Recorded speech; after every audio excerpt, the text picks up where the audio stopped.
masih banyak yang belum jawab salam. Yang jawab salam didoakan, mudah-mudahan diberikan ilmu yang bermanfaat. Amin. Panjangkan umurnya. Amin. Sehat lahir batinnya. Amin. Cerdas akal pikirannya. Amin. Diberikan jodoh yang soleh dan soleha.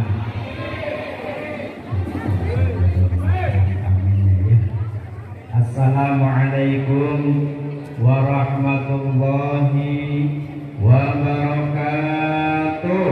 Waalaikumsalam warahmatullahi wabarakatuh. Alhamdulillahirabbil alamin. Alhamdulillahilladzi anzala sakinata fi qulubil mu'minin yazdadu imanan ma'a imanihim. Asyhadu an la ilaha illallah wahdahu la syarika lah wa asyhadu anna sayyidana Muhammadan abduhu wa rasuluhu la nabiyya wa la rasula ba'da hatta yaumal qiyamah. Allahumma salli wa sallim ala sayyidina Muhammadin sallallahu alaihi wasallam wa ala alihi wa ashabihi ajma'in. Rabbi shrah li sadri wa yassir li amri wahlul 'uqdatam min lisani yafqahu qawli. Allahumma iftah lana futuhal 'arifin bi hikmatika amin. Wansur 'alaina rahmataka wa taqinna ma nasina ya dzal jalali wal ikram. Allahumma yassir lana wa la tu'assir 'alaina fil ilmi wad dini wad dunya wal akhirah. Allahumma iftah lana hikmataka wansur 'alaina rahmataka ya dzal jalali wal ikram. Allahumma nawwir qulubana bi nuri hidayatika bi nuri ma'rifatika kama nawwartal arda bi nuri syamsika abadan abada bi rahmatika ya arhamar rahimin. Rabbana hab lana min azwajina wa dhurriyyatina qurrata a'yuni waj'alna lil muttaqina imama. Rabbana atina fid dunya hasanah wa fil akhirati hasanah wa qina adzabannar. Allahumma hasil maqasidana amin ya Allah ya Rabbal alamin. Yang saya hormati Ibu Kepala Sekolah SMKN 15 dan seluruh jajaran manajemen alladzina lam yuzkar ismuhum takriman wa ta'ziman lahum, yang tidak bisa saya sebutkan satu persatu namanya tanpa mengurangi rasa hormat dan ketaziman saya. Mudah-mudahan dimuliakan oleh Allah Subhanahu wa taala. Bapak, Ibu, guru yang hadir pada kesempatan ini yang insyaallah mudah-mudahan dimuliakan oleh Allah Subhanahu wa taala, dan adik-adik sekalian, insyaallah mudah-mudahan kita semuanya juga dimuliakan oleh Allah Subhanahu wa taala. Amin ya Allah ya Rabbal alamin. Segala puji hanya milik Allah Subhanahu wa taala. Allah yang telah memberikan kepada kita semuanya segala limpahan nikmat, karunia, hidayah dan taufiknya, sehingga alhamdulillah Allah Subhanahu wa taala masih memberikan kesempatan kepada kita semuanya untuk bisa bersilaturahim pada kesempatan sore hari ini. Insyaallah Allah zat yang maha melihat, Allah zat yang maha menyaksikan, Allah zat yang maha mengetahui setiap aktivitas ibadah yang kita lakukan. Mudah-mudahan dicatat sebagai amal salih, amin. Dicatat sebagai jalan kita semuanya mendapatkan maghfirah, ampunan Allah Subhanahu wa taala, dan jadi jalan keselamatan, kebahagiaan kita semuanya baik di dunia ataupun di akhirat. Amin ya Allah ya Rabbal alamin. Acungkan tangannya dari sekalian, siapa yang ingin bahagia?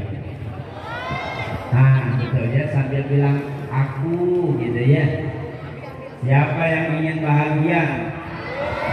Siapa yang ingin jadi orang yang sukses? Siapa yang ingin jadi orang yang beruntung? Siapa yang ingin tidak punya masalah? Yang pengen pasti dapat masalah. Bener, yang mau punya masalah. Pertanyaannya, emang ada gitu orang yang gak punya masalah?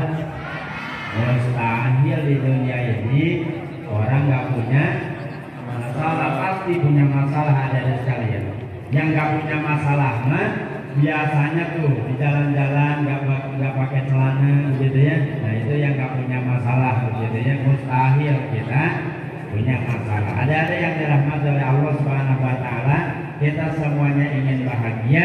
Salah satu di antara kunci kita mendapatkan kebahagiaan adalah dengan cara kita melaksanakan amal soleh. Harusnya sih aktivitas seperti ini bisa menjadi jalan kita merasakan kebahagiaan. Kita bisa mendapatkan kebahagiaan. Kenapa? Karena itu janji Allah.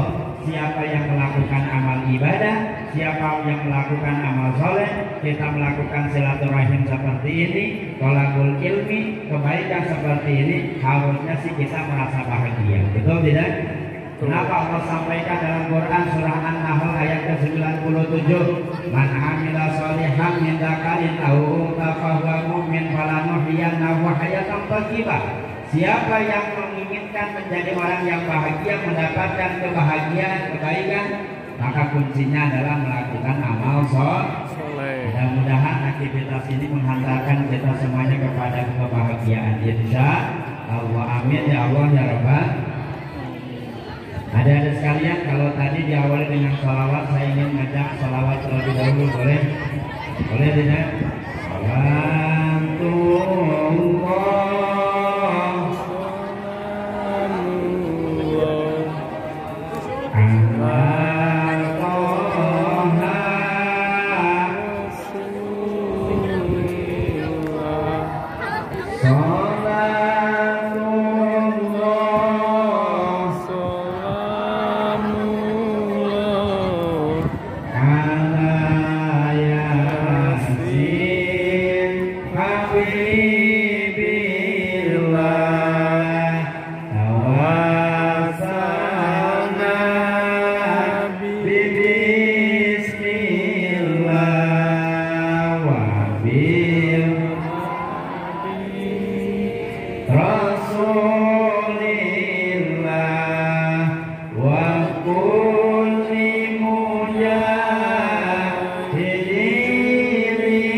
Yasin ada Yasin?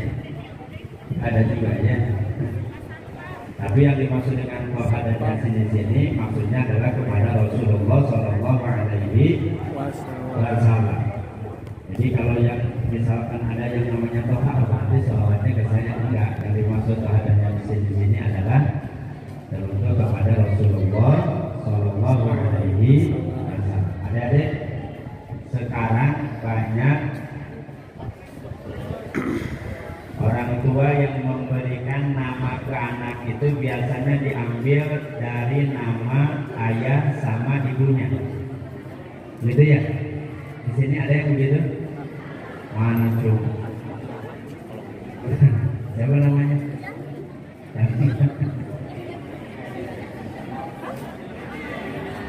Contoh misalkan ya dikasih nama Devi, ada nama Devi di sini? Devi ada? Mana Devi? Dewi. Dewi ada. Dewi mana Dewi? Oh. Bapaknya Denny ya? Bukan. Bapaknya namanya Deni, ibunya Wina, disingkat jadi Dewi. Kan cocok ya? Kalau cocok nggak masalah. Ini masalahnya kalau misalkan nggak cocok. Bapaknya namanya Leman, ibunya Toyibah, disingkat jadi Letoy. Bapaknya namanya Bani, ibunya Tata, disingkat jadi Bata. Bapaknya namanya Abbas, ibunya Kokong, disingkat jadi. Yang lebih parah, bapaknya namanya Tata, ibunya Ai, disingkat jadi Ais. Jadi nanti kalau misalkan takdirnya menikah, ya kasih nama anak itu dengan nama anak yang terbaik. Kenapa? Karena nanti nama kita akan dipanggil di hadapan Allah Subhanahu wa Ta'ala. Kasih nama yang bagus, begitu ya, supaya keren. Jadi kalau namanya asal-asalan, siapa namanya? Tukimin misalkan, kan rada-rada gimana gitu ya. Sekarang di daerah Brebes, perbatasan Brebes, ada yang ngaku sebagai nabi, ada yang ngaku sebagai rasul. Namanya Tukimin. Ini asli ya. Namanya Tukimin. Saya punya videonya. Ini Tukimin ini ngaku sebagai nabi yang terakhir, katanya begitu. Sementara kita yakin nabi yang terakhir itu siapa? Nabi Muhammad Shallallahu Alaihi. Kalau misalkan nanti besok-besok ada yang ngaku nabi, ngaku rasul, saya nabi, saya rasul, kira-kira percaya tidak? Tidak. Percaya tidak? Tidak. Asli pakai son, asli. Harus meyakini bahwa nabi dan rasul terakhir itu adalah Rasulullah Muhammad Shallallahu Alaihi Wasallam. Jangan jauh-jauh di Brebes ya, di Bandung juga ada kan. Tahun-tahun kemarin ada yang ngaku sebagai nabi, namanya Cecep. Pernah dengar ya? Namanya siapa? Cecep. Profesinya apa? Tukang becak. Tapi ngaku sebagai nabi. Termasuk Tukimin tadi. Bukan ya? Dilihat dari namanya aja, itu udah nggak bonafit kan begitu ya? Siapa nabi terakhir? Nabi Tukimin Sallallahu Alaihi Wasallam. Kita punya salawat enak. Ada yang sekalian. Ya Habibi ya Muhammad, kan enak. Tapi coba kalau Tukimin. Ya Habibi ya. Kan jadi lucu begitu ya. Nabi Muhammad Sallallahu Alaihi Wasallam itu nabi terakhir. Tidak ada nabi, tidak ada rasul setelah Rasulullah Muhammad Sallallahu Alaihi Wasallam. Kenapa saya sampaikan seperti ini adik-adik sekalian? Karena coba ada lihat. Ketika ada yang ngaku jadi nabi, ada yang ngaku jadi rasul, ada aja pengikutnya. Gak tahu ya di Indonesia ini ada ngaku nabi, ngaku rasul, ada aja tuh yang ngikutinnya tuh ada sekali. Bahkan tahun-tahun kemarin ada yang ngaku sebagai malaikat Jibril. Pernah dengar? Namanya Lia Eden. Lia Eden. Bukan Eden ya, tapi karena ngaku jadi malaikat Jibril, jadi Lia Eden gitu ya. Lia Eden. Tapi kemarin kalau tidak salah udah meninggal gitu ya. Saya kurang update lagi. Pokoknya mah ngaku jadi malaikat Jibril. Makanya luar biasa di Indonesia polisinya hebat-hebat dibandingkan dengan polisi luar negeri. Kenapa? Polisi di Indonesia bisa nangkap malaikat Jibril. Coba. Mana ada polisi yang lain bisa nangkap Jibril? Hanya di Indonesia saja polisi bisa nangkap malaikat Jibril. Ada sekalian, masya Allah. Balik lagi. Jadi kalau misalkan nanti takdirnya menikah punya anak, kasih nama anak itu dengan anak yang terbaik, gitu ya. Ustaz, alhamdulillah nama anak saya mah diambil dari Al-Quran Ustaz. Siapa namanya? Jahannam. Gitu. Walaupun diambil dari Al-Quran tapi namanya Jahannam. Ada yang dirahmati oleh Allah Subhanahu Wa Taala. Salah satu di antara amalan yang paling agung di antara amalan ibadah yang lain, salah satu di antaranya adalah adanya rasa mahabbah, adanya rasa mencintai kepada Allah Subhanahu wa ta'ala. Sehingga kalau seandainya memang ditanya amalan ibadah apa, salah satu di antara yang paling agung adalah memunculkan rasa mahabbah, kecintaan di dalam diri kita kepada Allah Subhanahu wa ta'ala. Pertanyaannya, memunculkan mahabbah, rasa cinta kepada Allah wajib tidak? Wajib tidak? Kalau Wajib. kenapa malah diem begini? Dijawab hadirin. Memunculkan rasa mahabbah, cinta kepada Allah kira-kira wajib tidak? Wajib. Kenapa wajib? Kenapa wajib?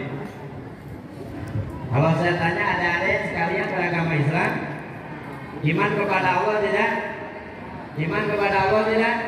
Siapapun di antara kita yang benar-benar imannya kepada Allah Subhanahu wa ta'ala, maka pasti akan adanya rasa mahabbah, kecintaan di dalam dirinya kepada Allah Subhanahu wa ta'ala. Karena bagaimana mungkin kita bisa mencintai Allah, bagaimana mungkin kita bisa beribadah kepada Allah, bagaimana mungkin kita bisa melakukan berbagai macam ketaatan ibadah, bagaimana mungkin kita bisa melakukan berbagai macam kebaikan kalau seandainya tidak ada rasa mahabbah, kecintaan di dalam diri kita kepada Allah Subhanahu wa ta'ala. Kenapa? Karena salah satu di antara bukti kecintaan kita kepada Allah akan adanya ittibah kepada Rasulullah Sallallahu Alaihi Wasallam. Artinya apa? Apapun yang diperintahkan oleh Allah dan Rasulnya, maka sekuat tenaga kita pasti akan bisa melaksanakannya. Sekuat tenaga kita bisa memaksimalkan untuk mengikuti apa yang sekiranya diperintahkan oleh Allah dan Rasulnya. Allah perintahkan kita untuk berpuasa. Kira-kira berpuasa tidak? Bagi orang yang beriman sih pasti dia akan berusaha memaksimalkan untuk bisa berpuasa. Kalau seandainya Allah perintahkan sholat, kira-kira sholat tidak? Sholat tidak? Sholat, adik-adik sholat, adik-adik puasa, adik-adik melakukan berbagai macam kebaikan, itu adalah salah satu bukti kecintaan kita kepada Allah. Kepada Allah.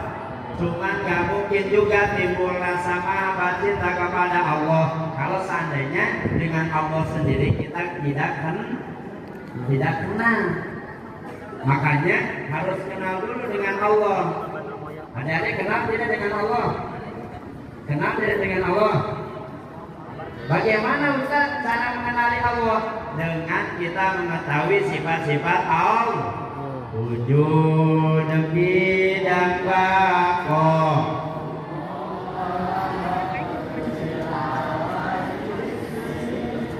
hiyamuhu binafsihi wa daniyang kudrat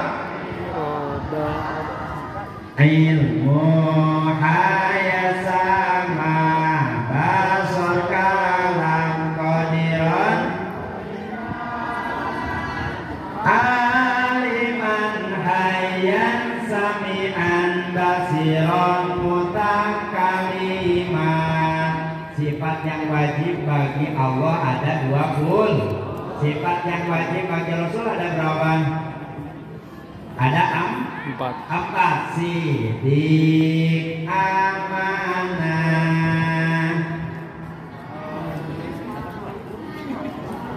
Oh. Sidik, amanah,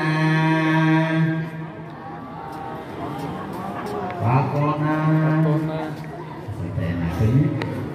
sidik, amanah, tabligh, wakona, sidik, kianah, khidmah.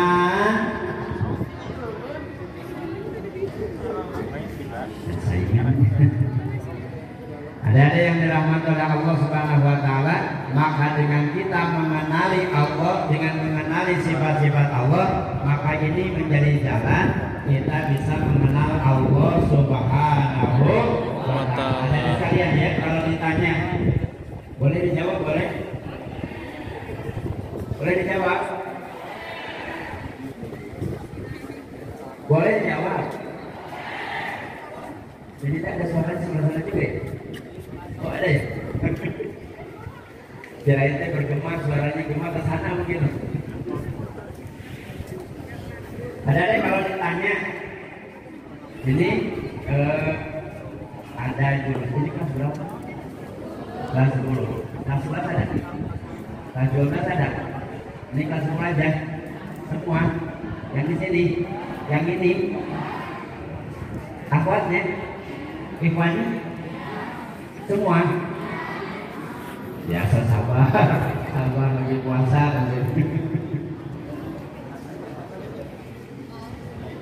Kalau ditanya, ini kelas 10 semua. Jurusannya ada? Ada jurusan kelas 10. Jurusannya apa? PH. Terus? Kuliner. Terus? Terus? Terus? Terus? Terus? Kata terus? Akhirnya TKP unggul, TKP tempat kejadian perkara TKP. Ada sekarang apapun jurusannya, mau kuliner, mau bisnis, mau apapun, ada mesti paham, mesti tahu, ya. Pertama kali yang wajib bagi manusia itu, kalau ditanya ada pertanyaan seperti itu, maka jawab adik-adik sekalian. Pertama kali yang wajib bagi manusia itu adalah ma'rifat, mengenal Allah Subhanahu. Sekalipun memang jurusannya biologi nggak ada ya, cuma di SMA ya. Sekalipun di jurusannya jurusan kuliner dan apapun, selagi dia merasa bahwa dirinya sebagai seorang muslim, maka kewajibannya adalah beriman kepada Allah. Kenapa? Karena ada tuntutan bagi kita untuk bisa melaksanakan apa yang diperintahkan oleh Allah Subhanahu wa ta'ala. Sekalipun ada jurusannya kuliner, nanti kalau misalkan sudah kerja, tetap wajib ibadah tidak? Tetap wajib sholat tidak? Tetap wajib puasa tidak? Ya. Dan itu semuanya kita bisa lakukan hanya karena kita bisa mengenal Allah Subhanahu wa ta'ala. Termasuk adik-adik sekalian, kita semuanya punya masalah, betul? Adik-adik punya masalah tidak? Punya masalah tidak? Punya atau banyak? Banyak atau banyak sekali? Banyak sekali atau luar biasa banyak sekali? Kita mau masalah luar biasa banyak sekali adik-adik sekalian. Tapi dengan kita yakin kepada Allah, sekalipun kita dihadapkan dengan berbagai macam masalah, insya Allah kita akan meyakini bahwa masalah yang Allah berikan kepada kita itu adalah yang terbaik untuk kita semuanya. Sehingga kita bisa bersabar, kita yakin kepada Allah dengan masalahnya itu juga bisa menjadi jalan kasih sayang buat kita, bisa menjadi jalan penggugur dari setiap dosa dan kemaksiatan yang kita lakukan. Dan yang terpenting, kita meyakini bahwa Allah memberikan masalah kepada kita. Ini menunjukkan bahwa kita itu adalah makhluk yang lemah, kita nggak punya daya upaya, kita nggak punya kekuatan. Yang punya kekuatan, yang punya daya upaya, yang bisa memberikan pertolongan, yang punya kekuatan sepenuhnya tanpa adanya kelemahan adalah Allah. Adanya Allah. Punya masalah, balikin ke Allah, jadi tenang. Coba ya, kenapa? Karena kita yakin Allah zat yang maha memberikan ketenangan, Allah zat yang maha memberikan jalan keluar dari setiap permasalahan. Balikin aja ke Allah, insya Allah Allah akan memberikan hati yang tenang kepada kita. Bisa dipahami tidak ada sekalian? Dulu ada saya ngajar mahasiswa-mahasiswi di UPI gitu ya, S2, nanya Ustaz, dari SMA, SMP, SMA, kuliah saya selalu ranking yang pertama, saya selalu kumlot. Tapi pas S2 pas S2, kenapa nilai matematika saya justru jadi jelek Ustaz? Saya kecewa, saya sedih Ustaz. Ketika saya mendapatkan nilai itu, apa yang saya lakukan? Saya pergi ke WC, di WC saya nangis Ustaz. Ustaz ya, kenapa harus ke WC perginya ya? WC membararau begitu. Harusnya sih kalau misalkan memang punya masalah, ingin diberikan ketenangan, nah berangkat kemana? Ke masjid. Pergi kemana? Ke musola, sholat di sana, minta kepada Allah. Bukan ke WC. WC mah dari segi aromanya aja sudah tidak enak, tapi enak begitu ya.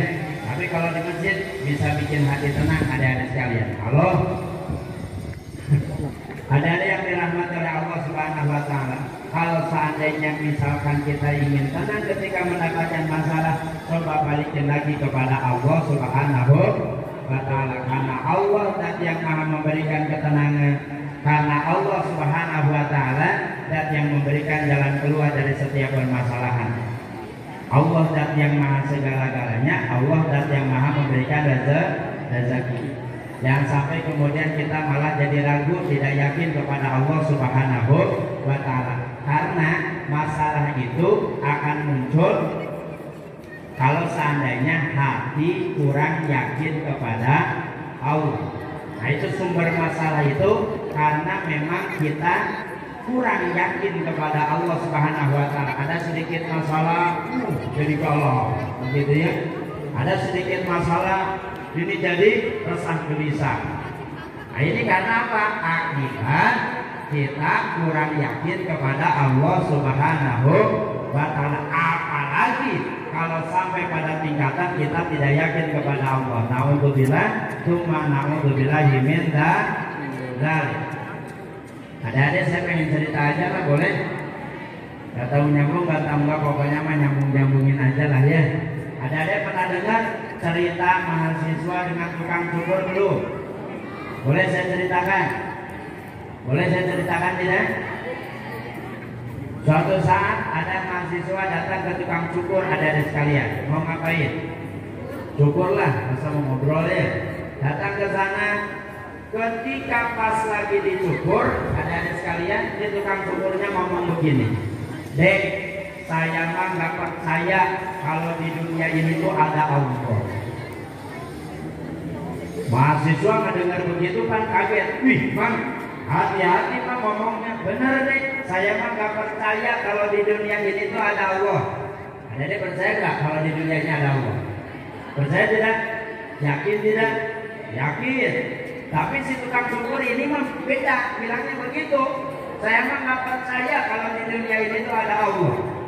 Kemudian si mahasiswa ini nanya ke si tukang cukur, Mang, emang kenapa Mang nggak percaya kalau di dunia ini tuh ada Allah? Ada yang coba lihat sebelah sana, banyak orang yang hidupnya penuh dengan kemiskinan. Ada lihat sebelah sana, banyak orang yang hidupnya penuh dengan ketidaktenangan, banyak masalah.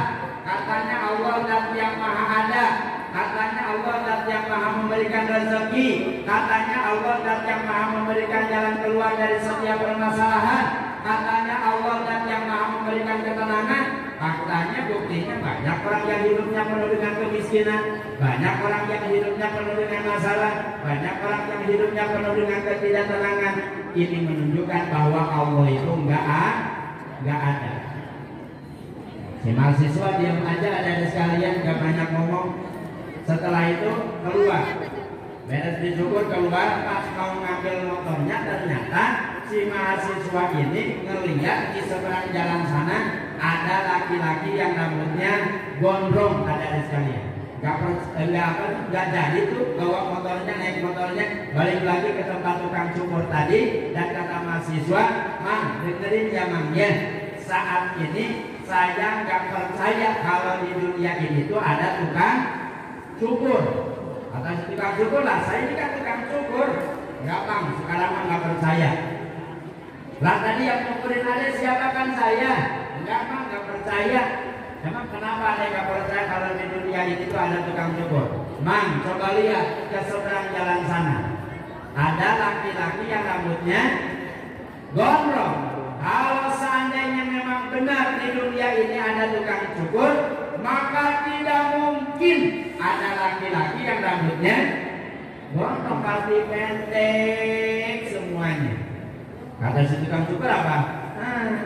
Salah dia sendiri. Kenapa nggak datang ke tukang cukur? Tukang cukurnya ada. Coba datang ke tukang cukur, pasti rambutnya dipotong. Kata si mahasiswa, oh mak, kalau begitu sih Allahnya benar, zat yang maha ada. Kalau begitu sih Allahnya benar, zat yang maha memberikan rezeki. Kalau begitu sih Allahnya benar, zat yang maha memberikan jalan keluar dari setiap permasalahan. Allahnya sih benar, zat yang maha memberikan ketenangan. Hanya hamba-hambanya saja yang gak mau datang ke Allah. Adik-adik sekalian, adik-adik punya cita-cita. Siapa yang bisa memberikan kemudahan sampai kepada cita-cita kita semuanya? Allah, adik-adik sekalian. Yang memberikan ilmu Allah, yang memberikan takdir yang terbaik ke depannya itu adalah Allah. Siapapun yang mengenal Allah, sekalipun kita dihadapkan dengan berbagai macam masalah, hati itu diberikan ketenangan, adik-adik sekalian. Oleh karenanya, bahagia itu kalau seandainya kita sudah benar-benar mengenal Allah Subhanahu wa ta'ala. Kalau benar mengenal Allah, Allah berikan masalah, Allah berikan ujian, kita bersabar, sabarnya jadi amal soleh. Kalau seandainya kita diberikan berbagai macam kenikmatan, kemudian kita bersyukur, syukurnya juga jadi amal soleh. Makanya dua hal yang tidak akan pernah lepas daripada orang-orang yang beriman itu adalah sabar dan syukur. Sabar ketika menghadapi masalah, ketika mendapatkan ujian, dan syukur manakala Allah memberikan kepada kita berbagai macam kenikmatan ada di sekalian. Sehingga semua peluang kejadian apapun itu bisa menjadi amal soleh untuk kita semuanya. Adik-adik sekalian, yakin tidak kita bakal meninggal dunia? Yakin tidak? Kapan meninggalnya? Nggak tahu. Ada yang tahu? Nggak ada satupun di antara kita yang tahu. Betul? Hanya saja kalau memang kita betul yakin kepada Allah, kita yakin bakal meninggal dunia, adik-adik sekalian, harusnya sih sebagaimana tujuan Allah menciptakan di dunia ini adalah untuk beribadah. Untuk ibadah harusnya memaksimalkan untuk ibadah kepada Allah Subhanahu wa ta'ala. Saya sampai jam berapa ya? Sudah, itu selesai. Sampai jam berapa ya? Sampai jam 3. Baik. Sebelum saya melanjutkan, adik-adik sekalian, ada yang mau ditanyakan terlebih dahulu atau tidak? Ada tidak? Adik-adik semuanya puasa? Puasa tidak? Saya kurang yakin ya. Puasa tidak? Kayaknya ada yang nggak puasa di sini ya. Ada? Ada. Mungkin kan tidak? Di sini ada yang tidak puasa? Mungkin ya. Bagi wanita yang haid, wajib puasa tidak? Tidak wajib puasa. Ada sekalian boleh tanya tidak? Boleh tanya? Lagi puasa menelan ludah. Ada punya ludah? Punya ludah tidak? Punya ludah tidak? Punya. Lagi puasa menelan ludah. Batal tidak? Batal tidak? Tergantung. Ludah siapa yang ditelan? Iya kan? Pertanyaan. Menelan ludah batal tidak? Tergantung ludah siapa yang ditelan. Kalau ludah orang lain mah ditelan ya batal. Makanya dalam ilmu fikih, ludah itu boleh ditelan 3 syaratnya. Berapa syaratnya? 1, jelas ludahnya harus ludah punya sendiri, bukan ludah punya orang lain. Yang kedua, ludah itu boleh ditelan kalau ludah itu belum keluar terlebih dahulu. Kalau sudah keluar maka tidak boleh ditelan lagi. Walaupun ludah kita sendiri. Contohnya apa? Ada-ada iseng ngumpulin ludah di gelas gitu ya.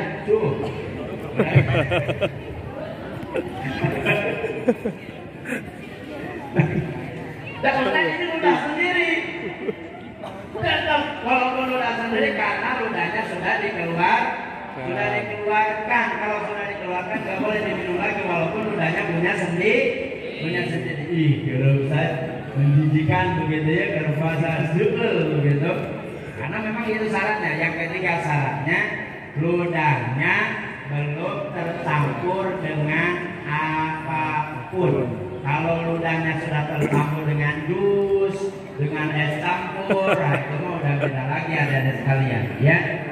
Ada yang dirahmati oleh Allah Subhanahu Wa Taala, kita berpuasa kalau nggak punya ilmunya maka dikatakan kata Nabi kamin shodimin laisa lahu min siyamihi illa wal atos. Betapa banyak orang yang berpuasa tapi tidak mendapatkan pahala daripada puasanya kecuali ilal wal atos, kecuali hanya lapar dan dahaga saja. Kenapa? Karena boleh jadi dia puasa tapi puasanya tidak dengan ilmunya. Makanya puasa itu harus disertai dengan ilmunya, adik-adik sekalian. Nah, kalau seandainya memang benar kita cinta kepada Allah, pasti itu kita bisa memaksimalkan ibadah puasa ini dengan kita menyertai ilmunya. Kenapa? Karena amal ibadah yang tidak disertai dengan ilmunya, sholat yang tidak disertai dengan ilmunya, ibadah puasa yang tidak disertai dengan ilmunya, maka Syekh Ruslan dalam kitab Jubat menyampaikan ditolak, tidak diterima oleh Allah Subhanahu wa ta'ala. Wa kullu man bi ghairi ilmin ya'malu amaluhu mardudatun la tuqbalu. Siapa orang ibadah tanpa ilmunya tentu rugi, ditolak gak diterima. Jadi harus pakai ilmu. Sekarang mau jadi dokter gak punya ilmunya, kira-kira jadi dokter atau tidak? Ada yang jadi dokter tapi nantinya jadi dokter awal-awal malpraktek yang terjadi gitu ya. Semuanya harus pakai ilmu. Ini yang nanti di jurusan kuliner nggak tahu tentang ilmu kuliner, kira-kira bisa masak tidak? Masakan itu ya? Bisa masak tidak? Nggak bisa masak telur juga jadi gosong. Kenapa? Karena memang nggak tahu ilmunya. Maka amal apapun, ibadah apapun, pekerjaan apapun kalau nggak dengan ilmunya berantakan, ada sekalian. Betul? Betul tidak? Betul. Saya tanya lagi, ada sekalian ya. Puasa, lagi puasa kan? Terus ngupil. Apa? Ngupil. Batal tidak puasa? Batal tidak? Tidak. Tidak atau ya? Ya. Tidak. Tergantung mobilnya pakai apa. Kalau mobilnya pakai jari jemari nggak batal, ya. Jadi misalkan lagi puasa dan sekalian mobil gitu ya 5 sampai kemudian dapat tuh harta karunnya begitu ya. Misalkan batal tidak? Enggak batal kalau hanya sekedar pakai jari jemari saja. Mau pakai jempol tapi nggak masuk ya. Mau pakai curug, mau pakai tengah, mau pakai jari jemari, mau pakai jari jemari apa ini? Jari manis, mau pakai kelingking nggak batal, hanya pakai jari jemari saja. Yang batal itu kalau seandainya dimasukin hutan cotton bud sampai kemudian terasa perih. Nah kalau perih itu yang membatalkan. Makanya ini apa? Makanya ini kabar bahagia buat adik-adik sekalian yang ketika puasa suka ngumpil, nggak membatalkan puasanya, gitu ya adik-adik sekalian. Jadi pahami tidak? Ada yang dirahmati oleh Allah Subhanahu Wa Taala. Hati-hati kalau seandainya misalkan kita puasa, tapi ternyata tidak menjadi amal soleh di hadapan Allah, hanya sekedar lapar dan dahaga saja. Berarti kalau begitu hanya kesia-siaan saja adik-adik sekalian. Kalau misalkan nggak dapat amal solehnya, kalau nggak dapat pahalanya, kira-kira bisa jadi jalan kita mendapatkan maghfirah ampunan Allah tidak? Boro-boro dapat pahala ampunan maghfirah Allah sendiri saja kita tidak akan mendapatkannya. Karena hati-hati ada sekalian, harusnya sih kita merasa khawatir. Khawatir kenapa? Khawatir kalau seandainya kita semuanya berpuasa tapi tidak mendapatkan jalan maghfirah, mendapatkan ampunan Allah Subhanahu wa ta'ala. Adik-adik yang dirahmati oleh Allah Subhanahu wa ta'ala, masih lama ya, waktunya setengah jam lagi. Baik, ini. Oh, alhamdulillah. Berarti tinggal berapa? Tinggal beberapa menit lagi ya. Baik, sebelum ditutup ada sekalian ada yang mau ditanyakan tidak? Ada belajar ilmu begitu ya. Ilmu apapun begitu, jangan melupakan ilmu agamanya. Kenapa? Karena kita punya kewajiban untuk beribadah kepada Allah Subhanahu wa ta'ala. Sehingga dengan ilmu apapun ada sekalian jurusannya, walaupun misalkan bukan jurusan di pesantren begitu ya, bukan khusus jurusan agama, adik-adik tetap mengenal Allah. Ketika adik-adik nanti bekerja dimanapun, jadikan pekerjaan itu sebagai amal soleh.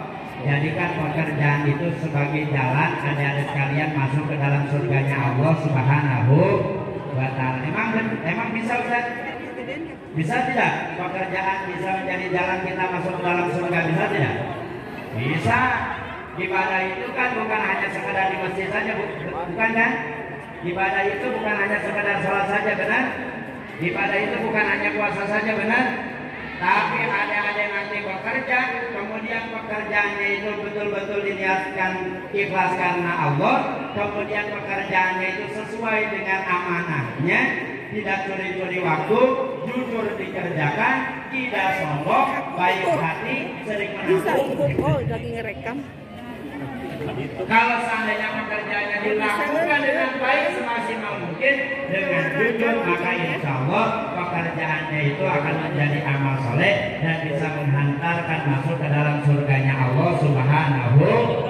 Kenapa? Karena kata Nabi, orang yang meninggal pada saat bekerja hal mujahidin fisabilillah seperti orang yang berjuang di jalan Allah Subhanahu wa ta'ala. Oleh karenanya ada sekalian pahami itu, bahwa ibadah kita bukan hanya sholat saja, tapi aktivitas apapun yang kita kerjakan harusnya sih jadi amal soleh. Kita sering baca, kita sering janji di dalam doa iftitah, inna sholati wa nusuki wa mahyaya wa mamati lillahi rabbil.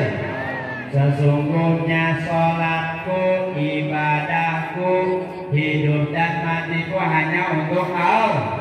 Untuk Allah. Jadi kalau seandainya memang kita yakin hidup dan mati kita, apapun yang kita lakukan harusnya semuanya dijadikan peluang untuk bisa melakukan amal soleh. Jadi peluang aktivitas apapun jadi amal ibadah. Dari sekalian mohon maaf ya, ini kita kumpul di sini amal soleh bukan? Amal soleh bukan? Amal soleh bukan? Tergantung apa? Salah satu diantaranya tergantung niatnya. Ada sekalian ikuti di sini, kalau Allahnya nggak ada di sini, ada hanya sekadar melihat ke guru-gurunya saja, misalkan ada kata guru ikut ini, kata sekolah mesti ikut ini, nggak ada Allahnya. Mohon maaf ya.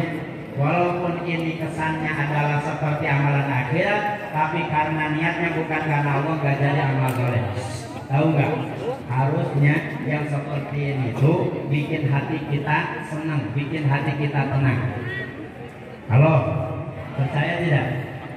Mana yang bikin hati kita tenang? Mana yang bikin hati kita senang? Ngedengerin ceramah atau main HP? Halo? Senang Ustaz, lebih senang main HP katanya, dari HP juga ngedengerin ceramah. Syukur kalau seandainya ngedengerin ceramah gitu ya, ada sekalian. Harusnya kalau benar seperti ini jadi amal soleh, jadi amal ibadah, harusnya sih bikin hati kita senang, bikin hati kita bikin hati kita tenang, nyaman. Iya, kenapa? Karena ini bagian daripada amal soleh. Kalau nggak bikin nyaman, kalau nggak bikin tenang, kalau nggak bikin senang berarti ada yang salah dengan apa yang kita lakukan. Boleh jadi niatnya bukan karena Allah. Oleh karenanya ada sekalian belajar sama-sama. Apapun yang kita lakukan, ya Allah saya lakukan ini karena diperintahkan olehmu. Karena engkau yang perintahkan maka aku lakukan ya Allah. Harusnya sih begitu ada sekalian ya. Belajar menghadirkan niat karena Allah. Adik-adik mau belajar ya Allah saya mau belajar. Engkau saksikan saya belajar. Ya Allah kalau seandainya engkau tidak perintahkan saya untuk belajar, satu mungkuk pabalituk haramkan pak pabalata. Berarti ada di sekalian sama berarti ya. Maka nggak mungkin saya lakukan ini, tapi karena engkau perintahkan kepada saya untuk menuntut ilmu, saya cari ilmu, saya lakukan itu. Itu ya, ya Allah berikan saya kebahagiaan, berikan saya ilmu yang bermanfaat. Harusnya sih begitu ada di sekalian. Insya Allah selama pembelajaran, selama KBM, selama kita cari ilmu, insya Allah Allah berikan ketenangan, Allah berikan semangat untuk kita beribadah. Insya Allah. Ada yang dirahmati oleh Allah Subhanahu Wa Taala.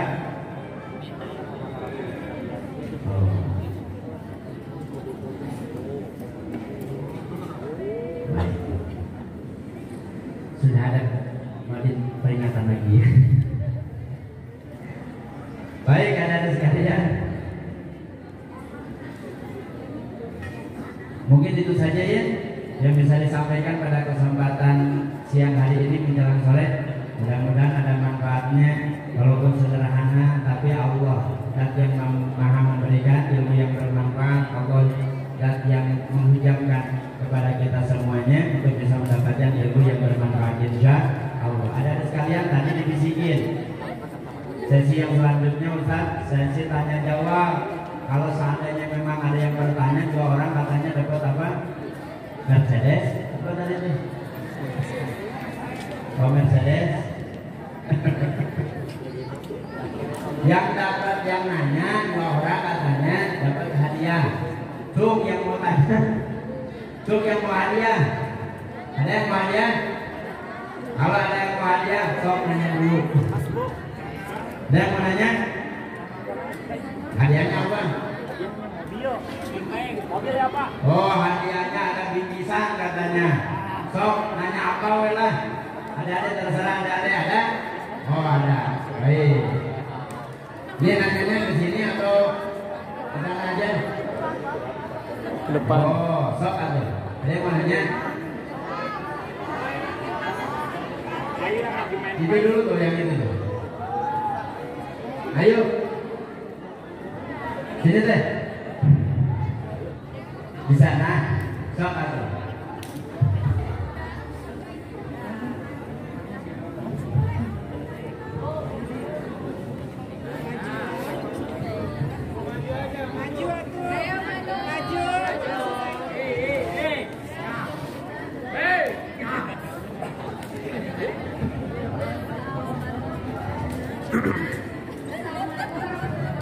Waalaikumsalam warahmatullahi wabarakatuh. Dapat hadiah.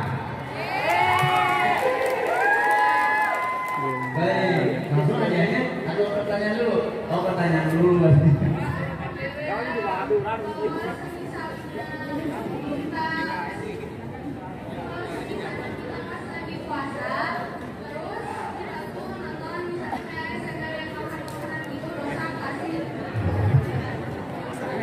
Kita lagi puasa, kemudian nonton yang kuliner-kuliner begitu, nonton liatin makanan-makanan yang enak, gitu. Baik, dosa tidak? Ya. Hah? Dosa belum dijawab, dosa kalau nggak dosa belum dijawab. Bu, belum dijawab. Baik, itu pertanyaannya. Baik, terima kasih ya. Boleh mana hadiahnya? Oh nanti yang nanti pas terakhir katanya. Baik, saya jawab ya.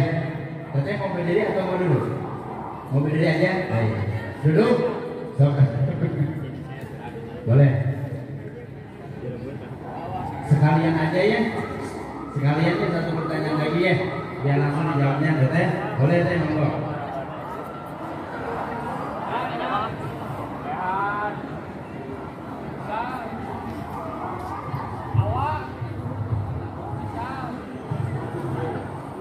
Nah ini bagus pertanyaannya ya. Oh belum. Assalamualaikum warahmatullahi wabarakatuh. Waalaikumsalam warahmatullahi wabarakatuh.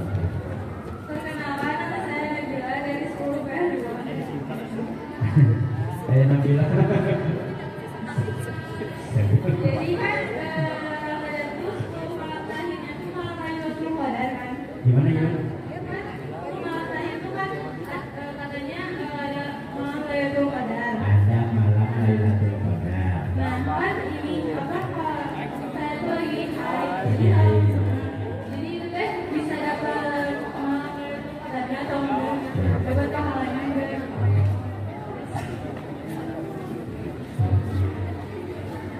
Sudah? Oke. Makasih saya Nabila. Ini tadi saya siapa? Aisyah.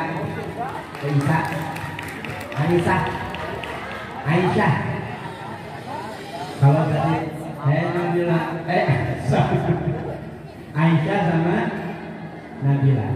Pertanyaan Aisyah. Apa tadi pertanyaan? Jadi apa maksudnya? Oh, melihat makanan enak. Dosa atau tidak? Lagi puasa melihat makanan enak. Dosa atau tidak? Enggak dosa teh. Teteh lagi puasa melihat makanan enak enggak dosa. Kecuali yang dosa itu kalau misalkan teteh udah melihat makanan langsung dimakan. Nah, itu dosa. Kenapa? Karena lagi puasa. Apa? Kalau apa? Godin itu apa? Oh, godin. Kalau godin tadi punya makan, nah itu yang menyebabkan dosa. Kenapa? Dosanya karena makan pas lagi tua. Sebetulnya makan dosa tidak? Kan sebetulnya mau hukum makan tak dosa. Tapi karena kita lagi puasa berarti makannya dosa, kecuali kalau seandainya kita lupa, kecuali juga kalau hanya sekedar nyicipin makanan. Dosa tidak? Enggak dosa. Tapi kalau enggak ada kebutuhan sama sekali, cuma iseng-iseng aja ngelihat makanan enak, coel, dicoel, dirasain. Kalau yang begitu iseng-iseng aja, hukumnya makruh, tapi tidak batal nggak puasanya? Nggak batal selagi tidak ditelan. Selagi tidak ditelan maka masalah.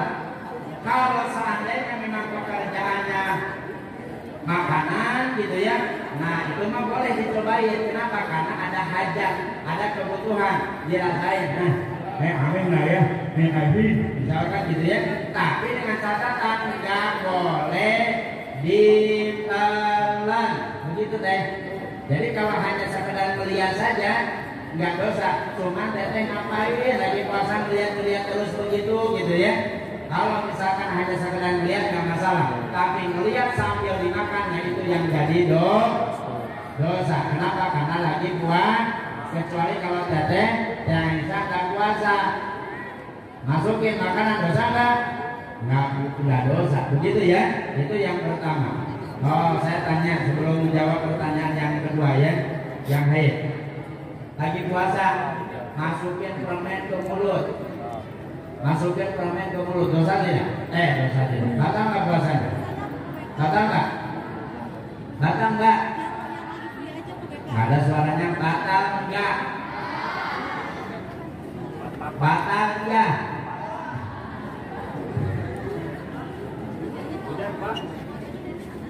Batal tidak? Tidak batal. Masukin permen ke mulut nggak batal, ada sekalian. Selama permennya tidak ditelan. Tidak ditelan nggak batal. Cuman pertanyaannya, ada lagi puasa masukkan permen ke mulut ngapain? Masukkan permen ke mulut sekalipun tidak batal. Pas lagi masukin permen, Nabila dikagetin sama Aisyah. Ketahuan tuh permennya. Batal tidak? Kan nggak sengaja. Tapi kan ngapain? Bener ya? Bener nggak sengaja. Tapi dan ngapain masukin iseng-iseng masukin permen ke dalam ada misalkan lagi wudhu, lagi kumur-kumur. Pas lagi kumur-kumur, sama kayak tadi ada yang ngagetin, duh, si air kumur-kumurnya katalan. Batal tidak? Batal tidak? Tidak, kenapa? Apa bedanya dengan permen? Kalau wudhu kumur-kumur diperintahkan oleh Rasul, tapi kalau masukin permen ke mulut lagi puasa ada perintahnya di Rasul nggak? Nggak ada. Makanya kalau kumur-kumur terus kemudian dikagetin, ketelan nggak sengaja nggak batal, itu mah rezeki.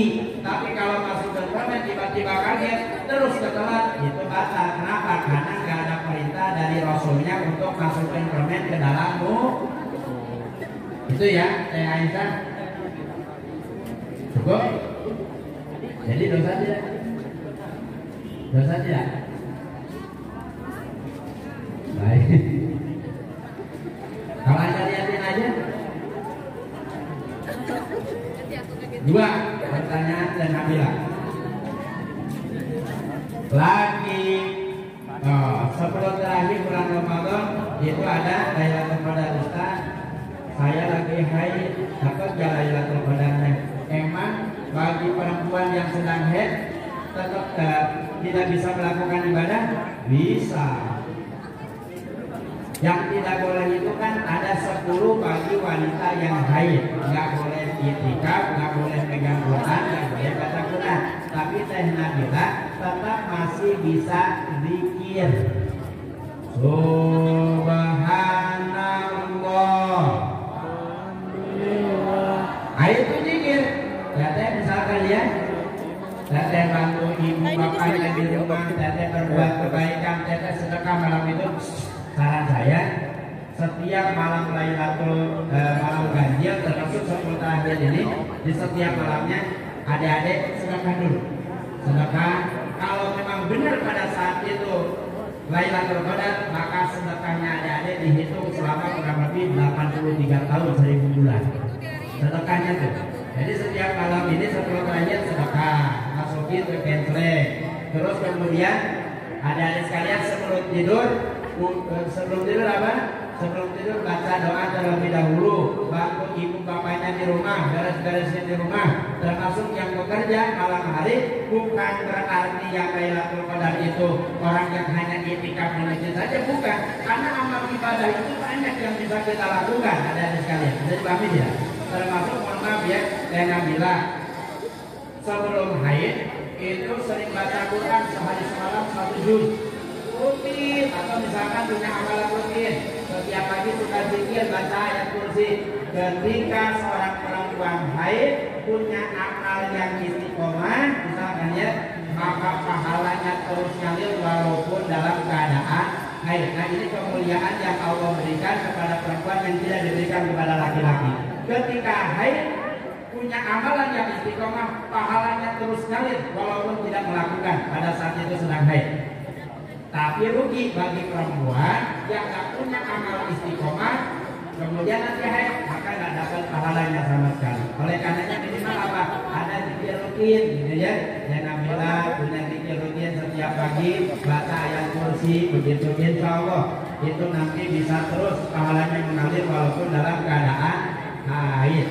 Adik-adik pernah dengar cerita yang disampaikan oleh Ustaz Khalid Basalamah?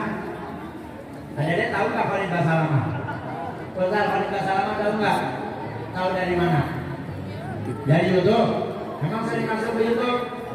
Memang suka lihat YouTube. Sekali-kali ya, nanti masuk ke YouTube, tulis di sana Hendra Wilachandra. Nah, nama saya Hendra Wilachandra. Insya Allah nanti muncul, begitu ya, Hendra Wilachandra. Di sana ada tulisan subscribe. Nah, tekan subscribe-nya ya. Ustaz Khalid Basalamah pernah menyampaikan seorang perempuan di mana di Amerika Serikat pulang kerja larut malam itu selamat daripada mohon maaf ya, selamat dari insiden pemerkosaan. Karena apa? Karena hanya gara-gara dia punya amalan ayat kursi, ada sekalian. Nanti ada sahabat bisa cari di YouTube-nya begitu ya. Itu cerita tentang perempuan di Amerika Serikat yang selamat daripada insiden pemerkosaan hanya karena gara-gara ayat kursinya. Nah sebetulnya mau cerita tapi panjang ceritanya ya, lain kali saja. Begitu, ada sekalian cukup? Teh cukup? Cukup? Cukup? Itu saja barangkali ada sekalian yang bisa disampaikan. Mudah-mudahan ada manfaatnya. Dan alhamdulillah Teh Aisyah berarti nanti diberikan referensinya ya. Terima kasih sudah bertanya seperti itu. Mudah-mudahan juga pertanyaan ini bisa menjadi keilmuan buat yang lainnya. Insya Allah, amin ya Allah ya Rabbal alamin. Itu saja ada sekalian. Tapi sekali lagi sebelum ditutup barangkali memang ada yang mau ditanyakan terlebih dahulu. Tidak ada? Baik, terima kasih itu saja ya.